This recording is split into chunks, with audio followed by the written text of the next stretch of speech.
अभी तक हमने मोल कॉन्सेप्ट की बात की थी। अगर मोल कॉन्सेप्ट में मैंने क्वेश्चन किए, क्वेश्चंस करी, गैलो-सेक्स लॉ, डिफरेंट टाइप की चीजें उसमें पढ़ी हैं, मोल्स के बारे में पढ़ा, एवोगैड्रो नंबर्स के बारे में पढ़ा, और right side left side volumes के बारे में पढ़ा, मोल्स कैसे डिफाइन करते हैं उनको पढ़ा, गैसेस इक्वेशन भी बताई, और काफी चीजें अभी तक हमने डिस्कस करी हैं। लेकिन कभी कभी क्या होता है कि एक केमिकल रिएक्शन में राइट साइड और लेफ्ट साइड की चीजें चार्ज के द्वारा बैलेंस होती हैं, या फिर मान लो कि वो उनके कॉन्सेप्ट कुछ ऐसे होते हैं जो इजी कॉन्सेप्ट लग जाते हैं, लेकिन हमें उनको करने के लिए, अगर मैं मोल कॉन्सेप्ट से करने जाऊं तो क्वेश्चन काफी टफ पड़ जाते हैं कि उनको डिफाइन करने के लिए काफी लंबा जाना पड़ता है। लेकिन अगर मैं उसी क्वेश्चन को इक्विवेलेंट कॉन्सेप्ट के मेथड से करूं तो हमें क्वेश्चन करना बहुत इजी होता है। Equivalent concept is a very important concept, और इसमें इनमें कई चीजें मैं आपको बताऊंगा जिसमें आपको क्वेश्चंस बहुत ही सिंपल वे में एक ही लाइन में हो जाते हैं। आपको बस केवल चार्ज बैलेंस करना है, कभी आपको ऑक्सीडेशन बैलेंस करना पड़ेगा, कभी आपको रिडक्शन, कभी आपको नंबर बैलेंस करना पड़ेगा। It's a very important concept, और जब भी हम पढ़ेंगे इसके बारे में आगे ध्यान देने की कोशिश करेंगे। तो पहले हम एक बार डिस्कस करते हैं कि इसमें हमें क्या क्या पढ़ना है। तो सबसे पहला पॉइंट मैं आपको बताता हूं, एक टर्म होता है केमिस्ट्री में ऑक्सीडेशन,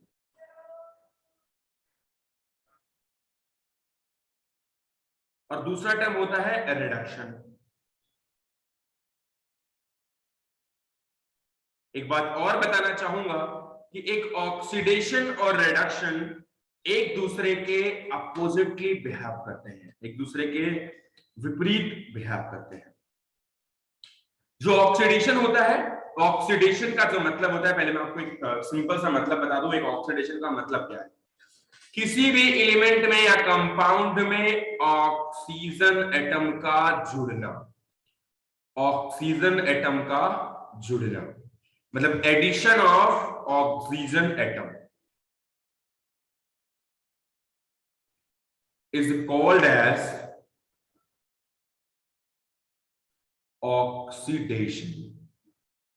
ये तो भैया शुद्ध भाषा में एक मतलब है कि ऑक्सीडेशन का मतलब है addition of the oxygen atom in any of the element और कंपाउंड और anything whatever is going on. तो बेसिकली ऑक्सीजन एटम का जुड़ना। अब मैं दूसरी बात, चलो एक बार इसका एग्जांपल ले लेता हूं। मान लो सोडियम है, सोडियम को अगर ऑक्सीजन एटम यानी O2 से रिएक्शन करी तो ये सोडियम ऑक्साइड यानी कि Na2O का फॉर्मेशन करेगा। क्यों Na2O बनाता है आपको पता होगा, ये एक चार्ज की वजह से Na2O का फॉर्मेशन होता है। Na2O का इसलिए फॉर्मेशन होगा क्योंकि Na के पास +1 वैलेंसी है, इसके पास Na के पास +1 चार्ज है और -2 चार्ज है, इसकी वैलेंसी 1 है, इसकी वैलेंसी 2 है। इसी वजह से यहाँ पर 2 एटम ऑफ द Na लिए गए हैं और आपको ऑलरेडी ये पता है। और यहाँ पर मैंने O2 इसलिए लिया क्योंकि ऑक्सीजन के साथ अगर कभी ऑक्सीजन आप लिखते हो तो मॉलिक्यूलर फॉर्म में इसको लिखना पड़ता है, क्योंकि जो ऑक्सीजन का जो बिहेव होता है वो एक मॉलिक्यूल के फॉर्म में होता है, क्योंकि उसके बाद डबल बॉन्ड बनाने की कैपेबिलिटी होती है अपने ही एटम के साथ। तो ये ऑक्सीजन एटम जो आता है वो O2 नंबर के साथ आता है जनरली। तो अभी जो हमने अभी एक चीज देखी है, इसका मतलब हुआ ऑक्सीजन एटम का अपने ऑक्सीजन एटम का किसी भी एलिमेंट के अंदर ऐड हो जाना इज कॉल्ड द ऑक्सीडेशन। चलो एक बात और करते हैं। दूसरी बात भी है removal of the hydrogen atom, removal of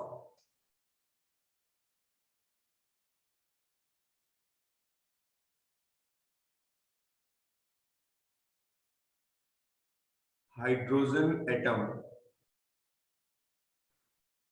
from any element,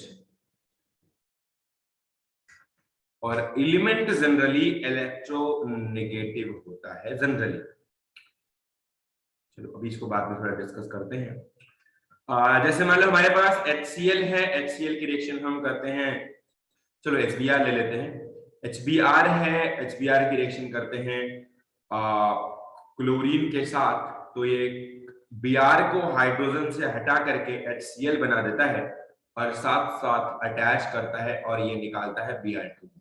तो ये एक रिएक्शन है जहां पर Br में से हाइड्रोजन रिमूव हो गया है, Br2 अकेले मौजूद है। तो इस पार्टिकुलर चीज का यहां पर हुआ है ऑक्सीडेशन। यहां पर इसकी बात नहीं करेंगे, इसकी बात नहीं करेंगे, केवल इस दो सब इसमें HBr का ऑक्सीडेशन हुआ है और किसमें हुआ है, ब्रोमीन में हुआ है। इसे भी बोलते हैं एक तरीके का ऑक्सीडेशन। आई डोंट थिंक कि यहां पर किसी को अभी तक कोई भी समस्या होनी चाहिए।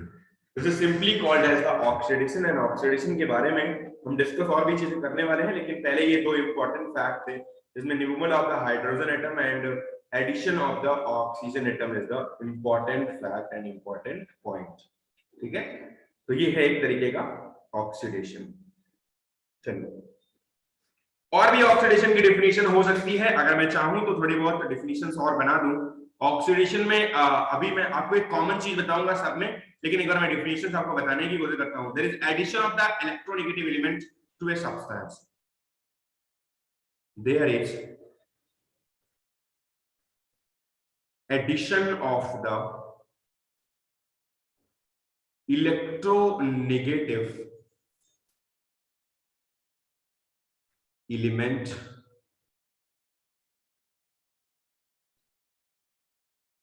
to a substance। किसी सब्सटेंस में अगर इलेक्ट्रोनेगेटिव एलिमेंट लगता है तो ऐसी कंडीशन में उसे बोलते हैं उसका ऑक्सीडेशन हो गया। इलेक्ट्रोनेगेटिव एलिमेंट हर कोई जानता है, जैसे फ्लोरीन होता है, क्लोरीन होता है, ब्रोमीन होता है और ऑक्सीजन होता है, नाइट्रोजन होता है, सभी इलेक्ट्रोनेगेटिव एलिमेंट्स होते हैं और आपको ऑलरेडी इसके बारे में कुछ ना कुछ जानकारी जरूर है। चलो बात करते हैं, जैसे हमारे पास Fe अवेलेबल है। अब Fe में अगर मैं क्लोरीन की रिएक्शन कर दूं Cl2 की, तो ये FeCl3 का फॉर्मेशन यानी कि फेरिक क्लोराइड बना देता है। ठीक है, FeCl3। अच्छा, अभी तक यहाँ पर तीन डिफिनेशन हुई हैं, तीनों डिफिनेशन में आपको पहले एक कॉमन पॉइंट बता दूं, उसके बाद आगे बढ़ने की कोशिश करता हूं। ऑक्सीडेशन जहां जहां हुआ है, अगर आप ध्यान से देख रहे हो तो यहाँ पर सोडियम का जो चार्ज है ऑलरेडी न्यूट्रल स्टेट में इसका चार्ज 0 है। भैया न्यूट्रल स्टेट में चार्ज 0 ही होता है, जब तक उसमें इलेक्ट्रॉन डोनेट नहीं होगा, एक्सेप्ट नहीं होगा, तब तक चार्ज की कोई बात नहीं होगी। अब अगर सोडियम को मैं अगर एक न्यूट्रल स्टेट में लूं तो यहाँ पर इसके ऊपर पार्शियल चार्ज है, जो भी चार्ज मैं ट्रीट करूं एज इट इज कह सकता हूं उसके ऊपर चार्ज 0 है, क्योंकि चार्ज कोई आया ही नहीं है। ऑक्सीजन के पास भी यहाँ पर कोई चार्ज नहीं है, क्योंकि ऑक्सीजन एज इट इज यहाँ पर रिटर्न है। लेकिन भैया मैं आपको बताऊं, सोडियम के पास यहाँ पर +1 चार्ज ट्रीटेड है और ऑक्सीजन के पास -2 चार्ज ट्रीटेड है, और उसी -2 और +1 की वजह से ही सोडियम ऑक्साइड का फॉर्मेशन हुआ है। और मैं आपको बताता हूं कैसे हुआ है। सोडियम के पास +1 चार्ज है, ऑक्सीजन के पास -2 चार्ज है, इसका +1 यहाँ पे लिखा, इसका 2 लिखा और क्रॉस मल्टीप्लाई किया, जिस वजह से यहाँ पर Na2O का फॉर्मेशन हुआ है। ऑलरेडी मैंने आपको ये कंपाउंड बनाना बताया हुआ है। चलो, तो हुआ क्या है, एक बहुत इंपॉर्टेंट बात यहाँ पे मैं आपको बताना चाहता हूं।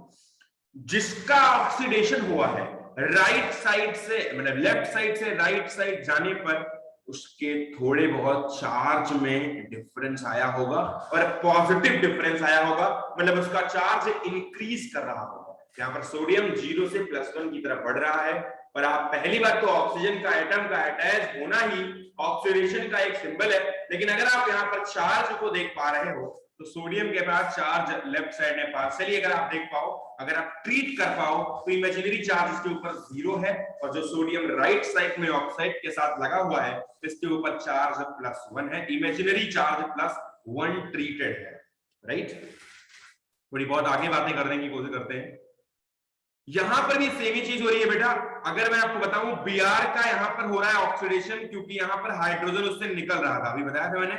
यहां पर अगर आप बात करो Br के पास -1 चार्ज पार्शियली ट्रीटेड होगा, यहां पर हाइड्रोजन के पास +1 पार्शियली ट्रीटेड होगा, जस्ट बिकॉज ऑफ दैट एक पॉजिटिव है एक नेगेटिव है, यहां पर बॉन्ड बना है, और यहां पर ये एक फ्री स्टेट में है, इसलिए चार्ज यहां पर 0 ट्रीट होगा।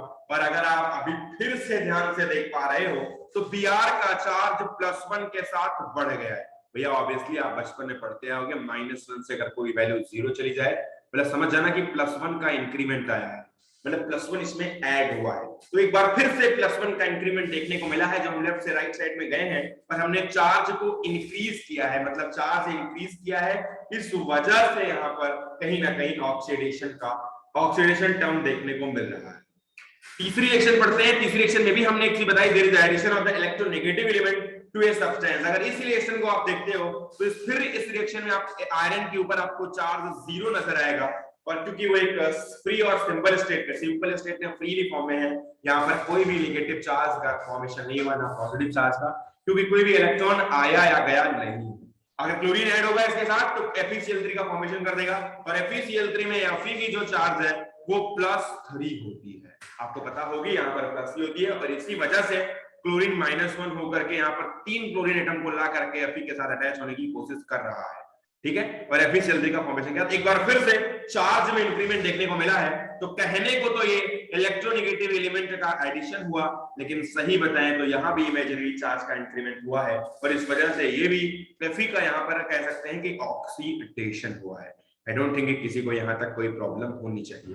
तो हमने अभी तक 3 डिफिनीशन की बात की है, तीनों डिफिनीशन में अलग अलग तरीके से हमने बताया है कि भैया कहीं ना कहीं चार्ज का इंक्रीमेंट जरूर आया है हर किसी डिफिनीशन में, चाहे वो सिंपल डिफिनीशन हो, चाहे वो आप इलेक्ट्रोनेगेटिव एलिमेंट का एडिशन हो, चाहे वो हाइड्रोजन का रिमूवल हो, चाहे वो ऑक्सीजन का एडिशन हो, हर कहीं ना कहीं चार्ज जरूर ऐड हुआ है। चलो एक और टाइप की रिएक्शन की बात करते हैं। ऑक्सीडेशन के टर्म को डिफाइन करने के लिए एक और टर्म है जो ऑक्सीडेशन को डिफाइन करता है, मैं उसको भी एक तरीके से लाने की कोशिश करता हूं, और वो टर्म है ऑक्सीडेशन करने के लिए हमें जरूरत पड़ती है देयर है, चलो लिख लेता हूं मैं, डिफिनेशन लिख लेता हूं, there is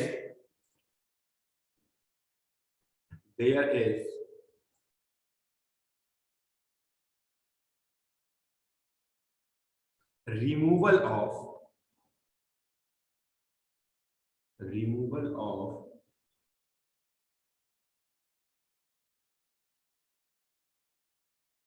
electropositive element, removal of electropositive element from a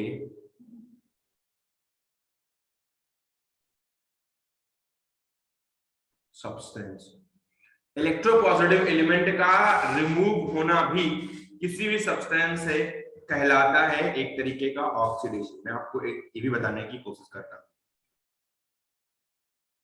यहाँ पर 2Ki है प्लस Cl है, आप Cl2 है, रिएक्शन करोगे आपको पता चलेगा कि ये क्लोरीन इसको रिमूव कर देगा, क्योंकि क्लोरीन ज्यादा रिएक्टिव होता है आयोडीन से, इसलिए आयोडीन को रिमूव कर देता है, और यहाँ पर 2KCl प्लस I2 का फॉर्मेशन होगा। अगर आप ध्यान से देख पा रहे हैं, यहाँ पर आयोडीन के पास -1 चार्ज है, और यहाँ पर +1 पोटेशियम के पास है, और आयोडीन का चार्ज यहाँ पर -1 से राइट साइड में 0 की तरफ इंक्रीज कर चुका है +1 से, और यहाँ पर भी एक तरीके का ऑक्सीडेशन देखने को मिल रहा है, तो ये भी एक तरीके का ऑक्सीडेशन है। कहने को तो ये भैया there is a removal of electropositive element है, लेकिन सही बताएं तो हमें जरूरत है चार्ज बढ़ाने की, तो चार्ज कहीं ना कहीं पार्शली इसके ऊपर बढ़ता हुआ नजर आ रहा है। अगर मैं और रिएक्शन देखूं, अगर आपको दिखाऊं आपको, जैसे कि 2NaBr है, इसकी रिएक्शन आप क्लोरीन से करवाओ, रिएक्शन होकर के 2NaCl प्लस Br2 बनाएगा। सेम कंडीशन यहाँ भी हो रही है, -1 यहाँ चार्ज है, 0 यहाँ चार्ज है, और इसका भी ऑक्सीडेशन हो रहा है राइट साइड में, ठीक है। तो अच्छा एक बात और बता दूं, जिसका ऑक्सीडेशन हो रहा है जिस टर्म में हो रहा है, बस उन्हीं दो को लेना है, बाकी के टर्म की बात नहीं करनी है। अब अगर पोटेशियम आयोडाइड का ऑक्सीडेशन आयोडीन में हो रहा है तो इन्हीं दो की बात करेंगे ऑक्सीडेशन के टर्म में, हम यहाँ पर क्लोरीन और पोटेशियम क्लोराइड की बात नहीं करेंगे, ठीक है। तो ये हमारे कुछ 3-4 डेफिनेशंस हुई हमारी ऑक्सीडेशन के टर्म को डिफाइन करने के लिए। आई डोंट थिंक यहां तक किसी को कोई भी समस्या आई होगी। चलो अब बात करते हैं रिडक्शन टर्म की।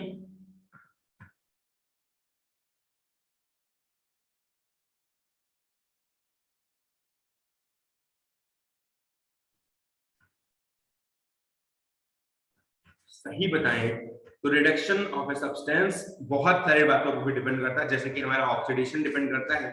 तो हमने पहला उसमें लिखा था एडिशन ऑफ द ऑक्सीडेशन, और क्योंकि ये उल्टा है तो यहां पर removal of the oxygen,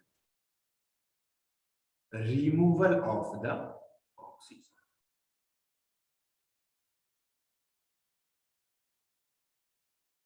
oxygen atom का जो रिमूवल होता है या जो हटना होता है वो कहलाता है रिडक्शन।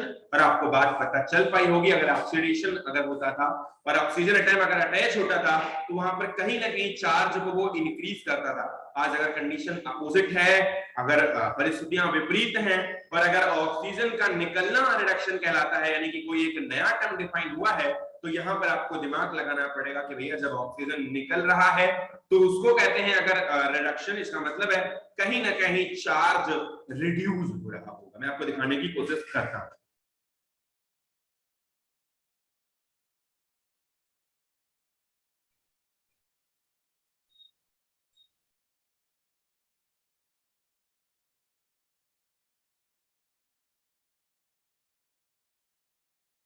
यहां पर अगर आप ध्यान से देखो तो Zn ऑक्साइड का Zn की तरफ रिडक्शन हुआ है।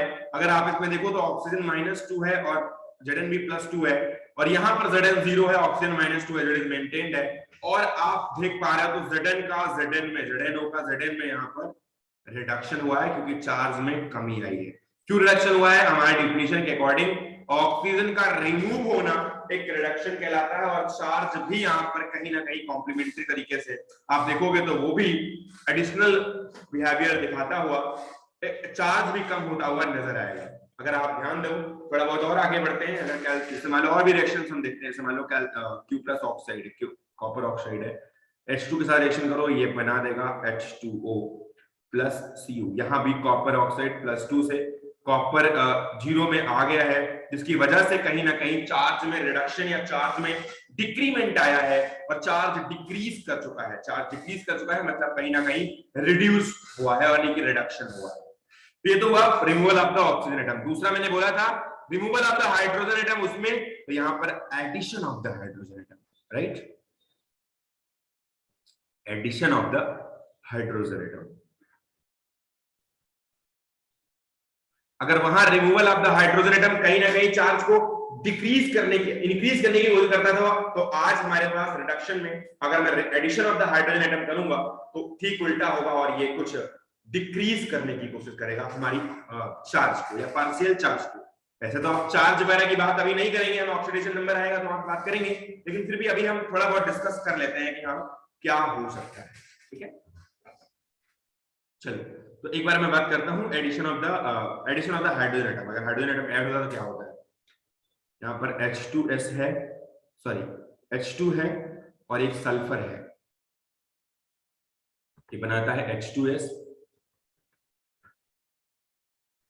और ये बनाएगा H2S, और सल्फर का जो नंबर है यहाँ पर चार्ज 0 दिखेगा, यहाँ पर 0 दिखेगा, और यही +1 और -2 नजर आएगा, और सल्फर का चार्ज S से -2 में चला गया क्योंकि इसके पास हाइड्रोजन एटम अटैच्ड हो चुके हैं। यहाँ पर सल्फर अकेला था, लेकिन राइट साइड में हाइड्रोजन एटम अटैच होते हुए नजर आए हैं, और उन्होंने H2S का फॉर्मेशन किया है, जिसकी वजह से सल्फर का चार्ज तो डिक्रीज कर चुका है, और इसके साथ साथ इस पार्टिकुलर रिएक्शन में रिडक्शन रिएक्शन शो हो रही है। तो ये भी एक रिडक्शन का एग्जांपल है। जैसे H2 ले लो प्लस कार्बन ले लो या O2 ले लो, चलो, लेकिन O2 में तो ऑक्सीजन ऐड हो जाएगा, हाइड्रोजन लेना है ना, तो कोई और ले सकते हैं। जैसे मान लो हम ले लें HCl ही ले लो, जैसे मान लो H2 ले लो प्लस Cl2 ले लो, आप रिएक्शन करवाओगे HCl का फॉर्मेशन करेगा, और Cl2 यहाँ पर 0 से -1 की तरफ बढ़ता हुआ नजर आएगा, और 0 से -1 मतलब यहाँ पर भी कहीं ना कहीं रिडक्शन हुआ है। ठीक है, अच्छा, जैसे हमने एडिशन ऑफ द ऑक्सीजन को उल्टा किया, addition of the hydrogen removal को उल्टा किया, वैसे आज फिर हम इलेक्ट्रोपॉजिटिव और इलेक्ट्रोनेगेटिव एलिमेंट के जो बिहेवियर थे उनको भी उल्टा करके एक बार देखते हैं। तो वहां पर हमने बोला था removal of the electropositive atom, आज मैं अगर रिडक्शन की बात कर रहा हूं तो addition of the electropositive atom. तो यहां पर बात करूंगा there is addition of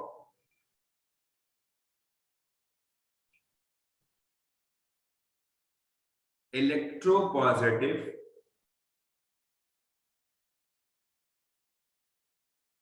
element. ये क्या कहलाता है? एडिशन ऑफ इलेक्ट्रोपॉजिटिव एलिमेंट का मतलब होता है अगर कहीं ऐड होता है तो वो कहीं ना कहीं चार्ज को रिड्यूस करता है। आपको दिखाता हूं मैं, जैसे Cl2 और यहाँ पर हमने Na ऐड कर दिया, तो ये Na के साथ 2Na ऐड कर दिया तो ये बना देगा 2NaCl, और यहाँ पर चार्ज तो 0 था क्योंकि कंबाइंड स्टेट नहीं थी, लेकिन यहाँ पर माइनस हो चुका है कंबाइंड स्टेट में। अगर आप यहाँ पर Cl2 ले सकते हैं और यहाँ पर Mg ले सकते हैं, तो ये यहाँ पर कहीं ना कहीं MgCl2 का फॉर्मेशन करेगा और फिर से -1 पहुंचा देगा 0 चार्ज को। तो कहीं ना कहीं चार्ज में रिडक्शन आया है, लेकिन मैं इसको पढ़ता हूं इस नजरिए से कि addition of the electropositive element is called as the reduction. चलो चौथी बात करते हैं फिर से।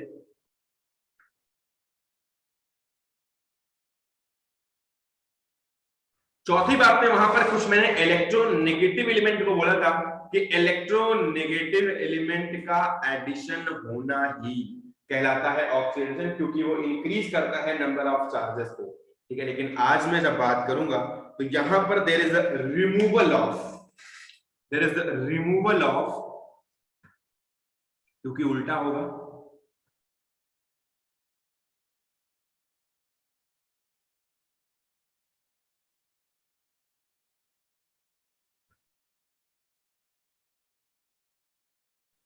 इलेक्ट्रोनेगेटिव एलिमेंट का रिमूवल ही कहलाता है एक तरीके का ऑक्सीडेशन। अगर आप ध्यान से देखो तो रिमूवल किसका होता है इलेक्ट्रोनेगेटिव से। मान लो हमारे पास अवेलेबल है मान लो FeCl3 है, चलो NaCl ही अवेलेबल है।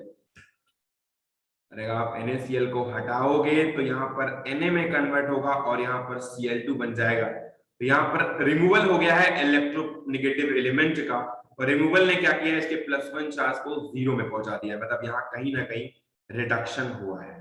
ठीक है, ऑलरेडी सबको ये बात पता होगी। मान लो FeS है हमारे पास, और FeS में हमने फिर से रिडक्शन देखने की कोशिश की, तो ये Fe और S में कन्वर्ट हो चुका है। यहाँ पर +2 चार्ज था और यहाँ पर 0 चार्ज है, यहाँ पर 0 है, तो यहाँ पर भी एक तरीके का रिडक्शन शो हो रहा है। तो ये भी एक रिडक्शन का एग्जाम्पल है। आई डोंट थिंक कि ऑक्सीडेशन और रिडक्शन अभी तक कोई दिक्कत आई होगी।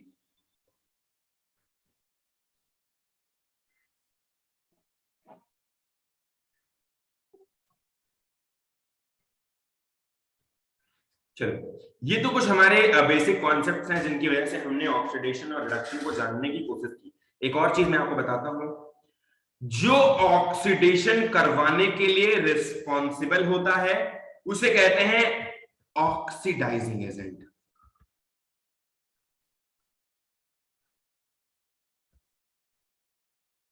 और जो रिडक्शन करने के लिए रिस्पॉन्सिबल होता है या रिस्पॉन्सिबल टू ऑक्सीडेशन, और अगर रिडक्शन करने के लिए कोई रिस्पॉन्सिबल होता है तो उसे बोलते हैं रिड्यूसिंग एजेंट।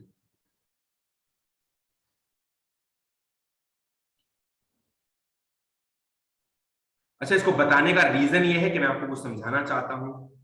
जैसे मान लो हमारे पास कोई एग्जांपल है, कोई सा भी एग्जांपल ले लो। अगर मान लो आप करना चाहते हो कॉपर की रिएक्शन है, चलो हम एक रिएक्शन लेते हैं, बहुत इंपॉर्टेंट है। ZnO प्लस कार्बन, आप ZnO प्लस H2, चलो कार्बन वाली ले लेते हैं, कार्बन वाली आपको बताया था मैंने। ZnO plus carbon gives Zn plus carbon monoxide CO।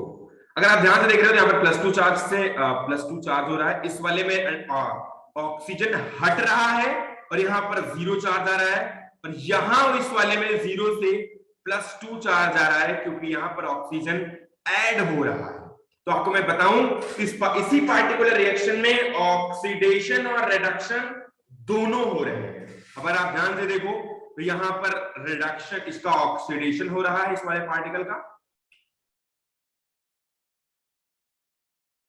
और इस वाले का रिडक्शन होता हुआ नजर आ रहा है, क्योंकि यहाँ पर ऑक्सीडेशन, यहाँ पर ऑक्सीजन में कमी आ रही है, इसलिए यहाँ पर रिडक्शन हो रहा है। एक बात आपको बता दूं, अगर रिडक्शन नहीं हो रहा होता, यानी कि अगर कोई रिडक्शन वाला एलिमेंट अवेलेबल नहीं होता, चलो आपको बताता हूं, अगर कार्बन यहाँ पर मौजूद नहीं होता तो वो Zn से अपने अंदर ऑक्सीजन को नहीं एब्जॉर्ब करता, और Zn कभी भी Zn में नहीं जाता, ZnO कभी Zn में नहीं आता।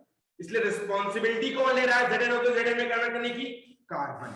अगर यहाँ पर कार्बन अवेलेबल नहीं होता तो ZnO का Zn में जाना मुश्किल था, क्योंकि एक ऑक्सीजन अगर निकलता तो जाता कहां। इसीलिए यहाँ पर रिस्पॉन्सिबिलिटी ले रहा है कार्बन, उसको रिड्यूस करने की रिस्पॉन्सिबिलिटी जो है कार्बन के हाथों में है। तो अगर मैं बात करूं कि कार्बन क्या है, तो कार्बन एक है रिड्यूसिंग एजेंट।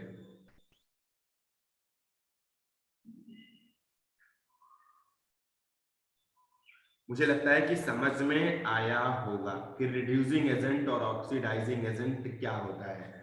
जो कार्बन है वो रिड्यूसिंग एजेंट है, क्योंकि वो बगल वाले को रिड्यूस करने की रिस्पॉन्सिबिलिटी ले रहा है, यानी कि बगल वाले को रिड्यूस करने के लिए वो रिस्पॉन्सिबल है।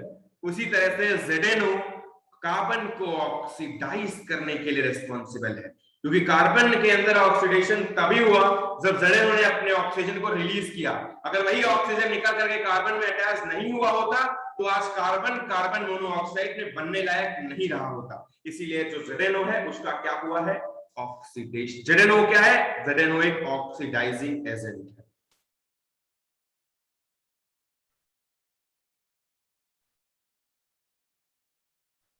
हमें लगता है कि यहाँ तक हर किसी को ऑक्सीडेशन और रिडक्शन और ये दो टर्म ऑक्सीडाइजिंग एजेंट और रिड्यूसिंग एजेंट के बारे में पता चल गया होगा। हम बात करते हैं थोड़े डिफरेंट टर्म्स के बारे में। चलो पहले हम बता देते हैं कि ऑक्सीडेशन और रिडक्शन में बेसिकली डिफरेंस क्या होता है।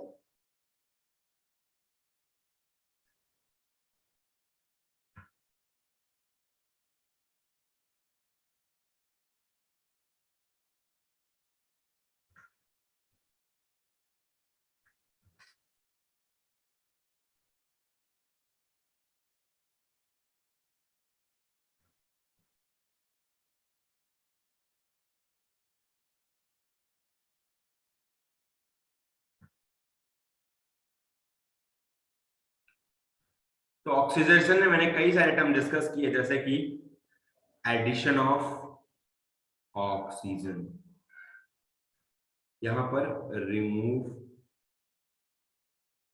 O2, यहां पर क्या बात की मैंने, रिमूव हाइड्रोजन,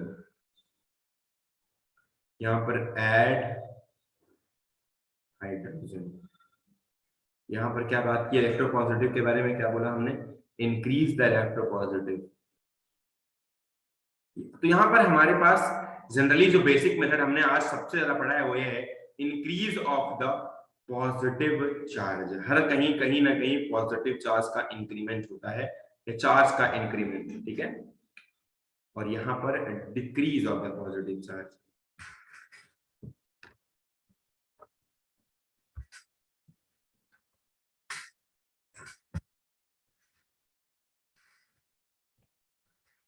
तो कहीं ना कहीं पॉजिटिव चार्ज में डिक्रीमेंट आया है राइट साइड में, उसे बोलेंगे डिक्रीज ऑफ पॉजिटिव चार्ज। और बात कर लेते हैं increase in the oxidation number.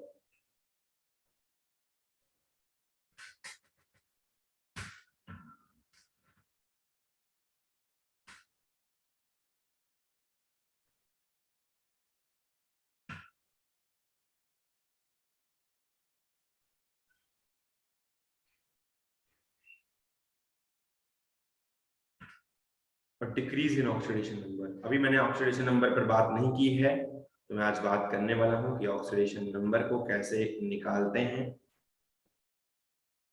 आपको इतनी ज्यादा माथापच्ची करने की जरूरत नहीं पड़ेगी, सीधे सीधे आप ऑक्सीडेशन नंबर को कैलकुलेट करोगे और आपको सारी चीजें पता चल जाएंगी। एक और टर्म है रिमूवल ऑफ इलेक्ट्रॉन।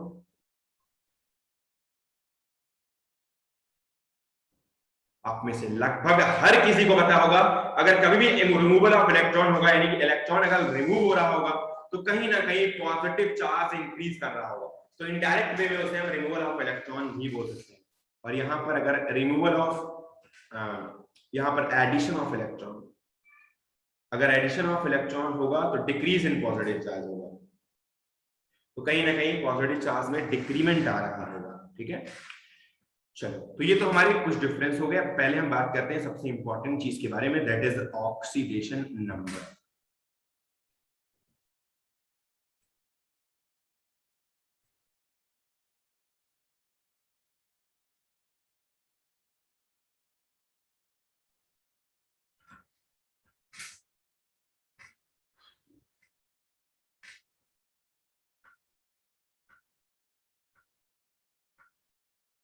जब कोई एलिमेंट अपने एलिमेंटल स्टेट से कंबाइंड स्टेट की तरफ बढ़ता है, एलिमेंटल स्टेट मतलब जैसे मान लो H2 अकेले लिखा है, या S अकेले लिखा है, या कार्बन अकेले लिखा है, कंबाइंड स्टेट इसकी मान लो कंपाउंड H2O बन गया, ये H2S बन गया, ये CO2 बन गया।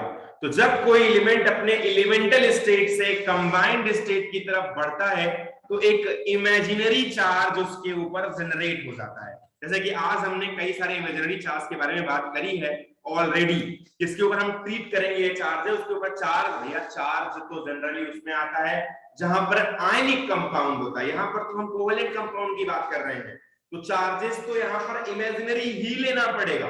आपको अगर लेना है तो वो चार्ज पार्टिकुलरली, जैसे आप H2O ले लो, तो सीधे सीधे आप H प्लस और O माइनस में तोड़ने से अच्छा है कि आप उसको इमेजिनरी चार्ज कैलकुलेट करो, क्योंकि H2O is not an ionic compound that will not be break easily।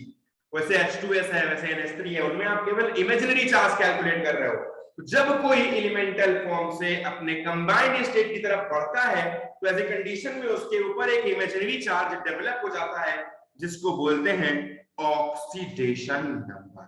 ठीक है, इसको हम कैलकुलेट करते हैं बहुत सारे रूल्स के मेथड से, बहुत सारे रूल से डिसाइड किया जाता है, या फिर उसको हम बॉन्ड जो भी अवेलेबल है उसमें जो पार्शियल चार्ज है उससे भी निकाल सकते हैं। ठीक है, आई डोंट थिंक ये कोई प्रॉब्लम यहां तक होनी चाहिए।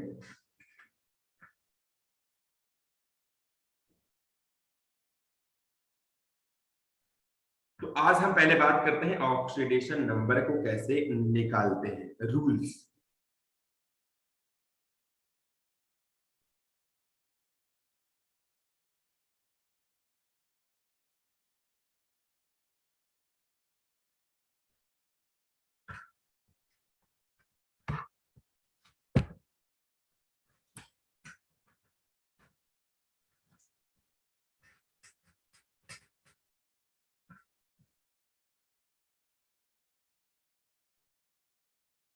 तो अगर रूल की बात हम कर रहे हैं तो सबसे पहला रूल तो यही है कि अगर ऑक्सीडेशन नंबर आप निकाल रहे हो तो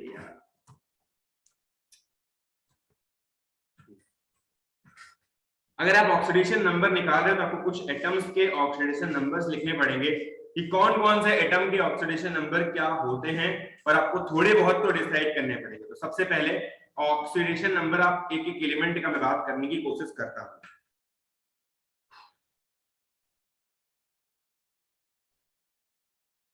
एस ब्लॉक,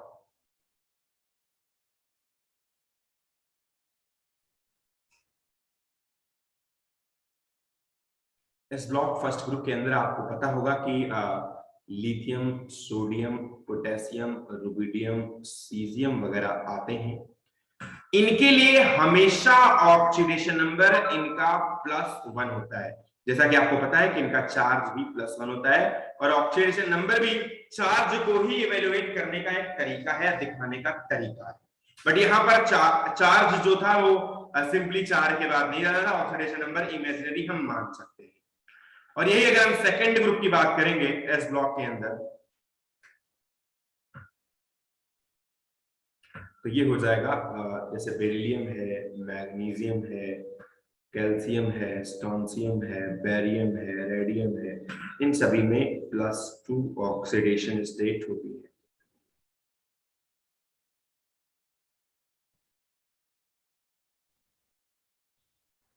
इसमें भी इसमें +1 ऑक्सीडेशन और इसमें +2 ऑक्सीडेशन स्टेट होती है। ये तो एस ब्लॉक की बात कर ली, और तुरंत ही अगर हम थर्ड ब्लॉक में बात करेंगे, एस ब्लॉक में थर्ड ब्लॉक तो नहीं आता, पी ब्लॉक के अंदर मैं बात करूं अगर थर्ड ग्रुप, इसमें आपका बोरॉन आता है, एल्यूमिनियम आता है, इन सभी का होता है +3 स्टेट। +3 चार्ज बनाने की कैपेबिलिटी भी होती है। बोरॉन तो आपका सीधे सीधे कोवेलेंट बनाता है, लेकिन फिर भी आपको अगर ऑक्सीडेशन नंबर लिख रहे हो तो यहाँ पर चार्जेस को डिनोट करना बहुत इंपॉर्टेंट हो जाता है। चौथा, और यहाँ पर आप एक लिखो हैलोजन फैमिली।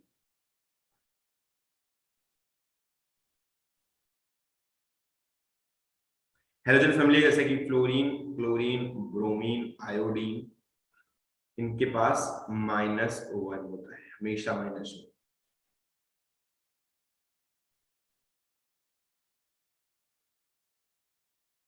ऑक्सीडेशन स्टेट इनकी -1 होती है। ऑक्सीजन फैमिली में ऑक्सीजन की -2 भी हो सकती है और -1 भी हो सकती है। -2 ऑक्साइड्स में होती है और -1 पर ऑक्साइड्स में होती है। आपको एक बार बताना चाहता हूं पेरोक्साइड होता क्या है। जब कभी भी बॉन्ड बनाते वक्त ऑक्सीजन और ऑक्सीजन एक साथ जुड़े हुए हों, ऐसे ऑक्साइड को पेरोक्साइड बोलते हैं, जैसे कि HOOH, H2O2, sodium peroxide, sorry hydrogen peroxide इसका फॉर्मूला है H2O2। यहाँ पर ऑक्सीजन और ऑक्सीजन आपस में साथ साथ जुड़े होते हैं।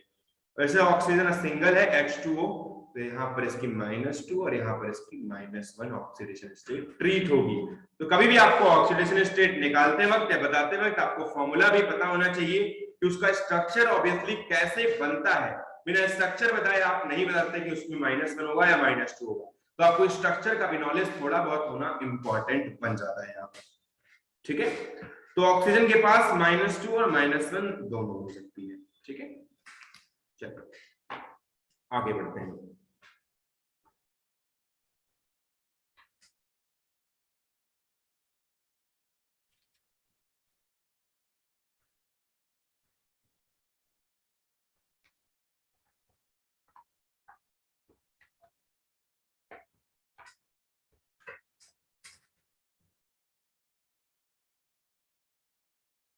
हाइड्रोजन, क्योंकि भैया हाइड्रोजन को हाइड्रोजन फैमिली में पाया जाता है, तो ये हाइड्राइड के साथ जब ये हाइड्राइड बनाएगा, जैसे सोडियम हाइड्राइड हो गया, एल्यूमिनियम हाइड्राइड हो गया, मैग्नीशियम हाइड्राइड हो गया, तो ऐसी कंडीशन में इसके पास -1 ऑक्सीडेशन स्टेट होती है, राइट। और जब यही हाइड्रोजन हाइड्राइड ना बना करके सिंपली अटैच हो, तो वहां पर हाइड्रोजन के साथ +1 स्टेट होती है, ठीक है बेटा। तो हमने यहाँ पर लगभग सबके बारे में बात कर ली, और मैं आपको एक बहुत इंपॉर्टेंट बात बताना चाहता हूँ। ये जितने भी रूल्स आपको मैंने बताए हैं, ये रूल एक जनरल रूल है। यहाँ पर जनरली इतना इनका बिहेव करना होता है, इतने इनके पास चार्जेस होते हैं, इतना ही इनके पास होता है ऑक्सीडेशन स्टेट। बट अगर मान लो इनको कहीं भी हम डिफरेंट कंडीशन में ले लें, जहां पर इनका अट्रैक्शन, जैसे कि मान लो हाइड्रोजन की बात कर देते हैं। इफ हाइड्रोजन एटम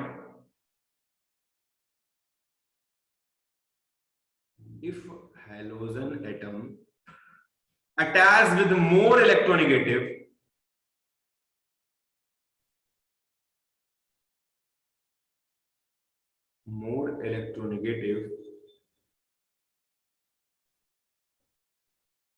element,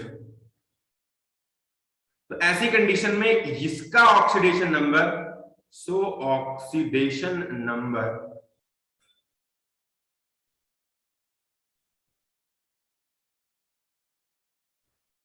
भैया उस दिन को याद रखो जिस दिन हमने आपको बताया था कि ऑक्सीडेशन नंबर, अगर आप दो एटम आपस में अटैच हो रहे हैं, तो जो नेगेटिव एलिमेंट है, जो ज्यादा इलेक्ट्रोनेगेटिव है, उसके पास नेगेटिव होता है, और उसके साथ साथ वाले का positive as it is treat होता है, राइट। तो नेगेटिव हाइड्रोजन एटम जो होता है, जैसे मान लो नेगेटिव है, जो ज्यादा इलेक्ट्रोनेगेटिव, उसके पास नेगेटिव चार्ज आएगा। और अब अगर क्लोरीन से ज्यादा इलेक्ट्रोनेगेटिव कोई एलिमेंट लग गया, जैसे कि मान लो फ्लोरीन लग गया, या फिर ब्रोमीन के पास ऑक्सीजन लग गया, तो ऑक्सीजन के पास तो ज्यादा है, या क्लोरीन के पास ऑक्सीजन लग गया, तो वहां पर ऑक्सीजन के पास ज्यादा है इलेक्ट्रोनेगेटिविटी, तो ऐसी कंडीशन में उसका ऑक्सीडेशन नंबर पॉजिटिव भी आएगा, ठीक है। चलो एक और बात मैं करता हूं, बहुत इंपॉर्टेंट बात है।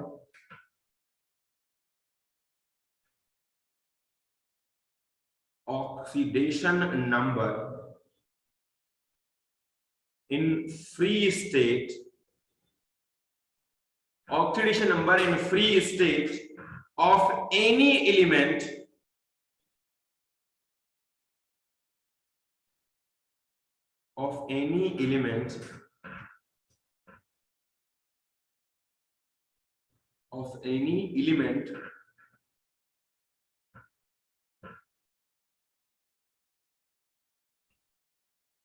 will always be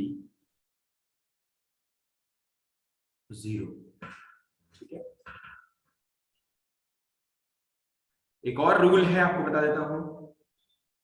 some of oxidation number of each element या all the element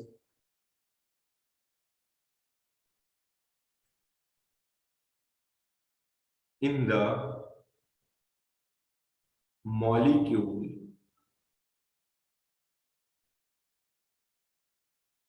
will be equal to 0, right?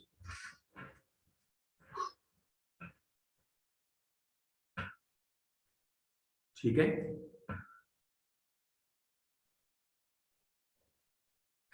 एक और रूल है टोटल ऑक्सीडेशन नंबर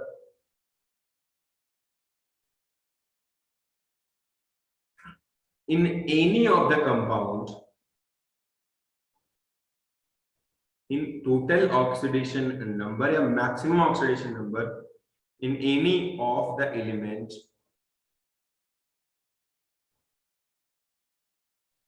cannot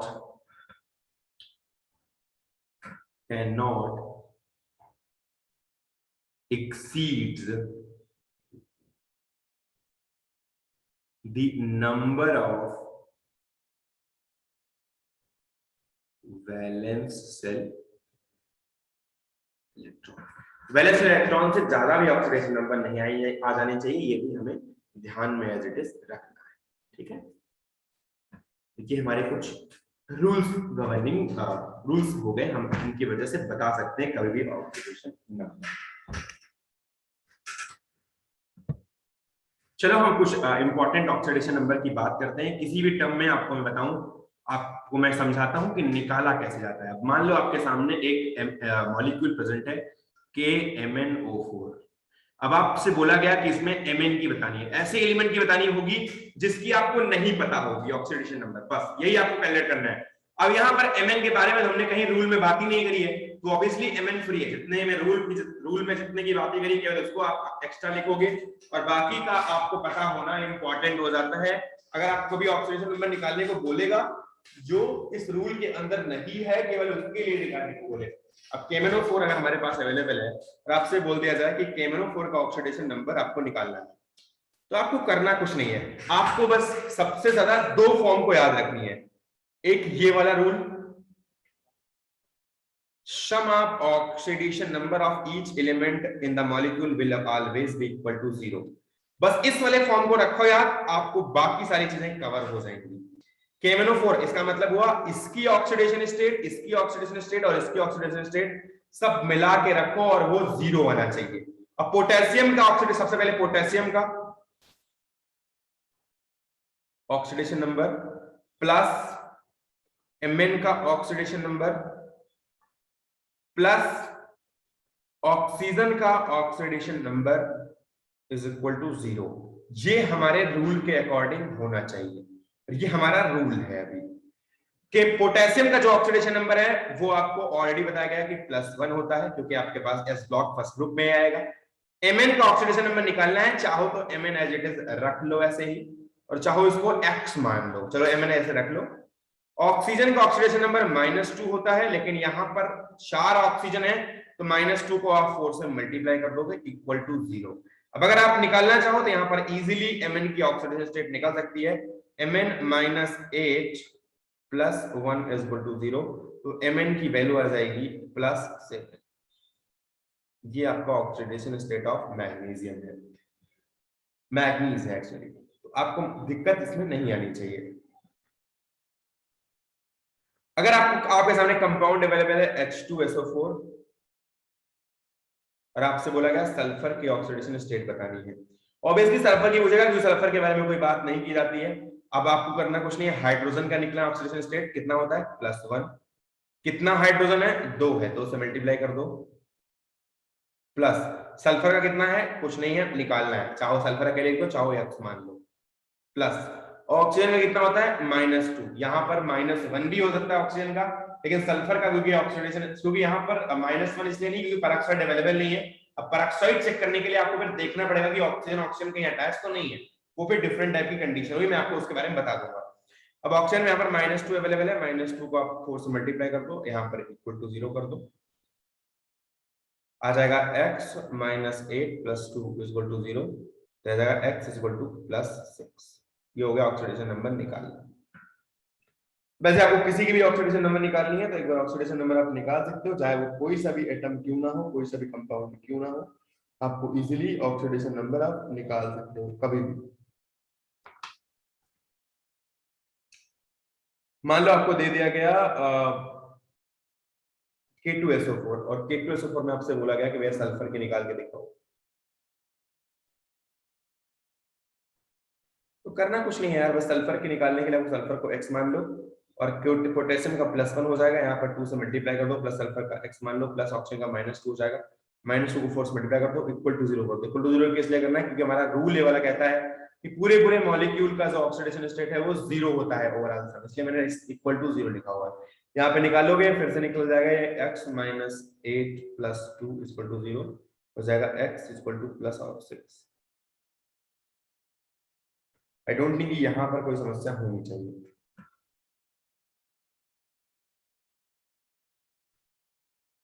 ठीक है,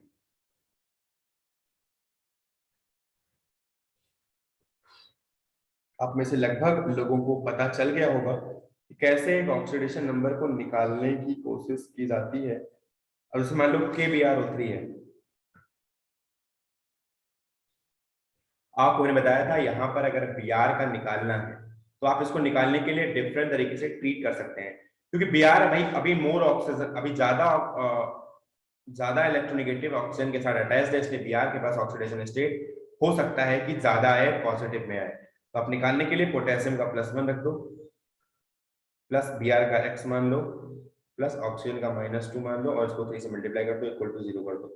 आराम से निकल जाएगा x + 1 - 6 = 0, x = +5। यहाँ पर Br के पास ऑक्सीजन से +5 है, जबकि जनरली होती है -1, तो यहाँ पर +5 है, मतलब ये इंक्रीज कर चुकी है। तो ये ऑक्सीडेशन निकालने का तरीका था। नेक्स्ट क्लास में आपको बताऊंगा कि ऑक्सीडेशन रिडक्शन कैसे होता है, रेडॉक्स रिडक्शन क्या होती है, then I will tell you the concept of equivalent and titration. तो आपको ऑक्सीडेशन रिडक्शन एक बार बता दूंगा, फिर मैं टाइट्रेशन का कांसेप्ट भी आपको समझाने की कोशिश करूंगा। ठीक है, तो आई डोंट थिंक कि यहाँ तक किसी को समस्या आई होगी अभी तक। ठीक है।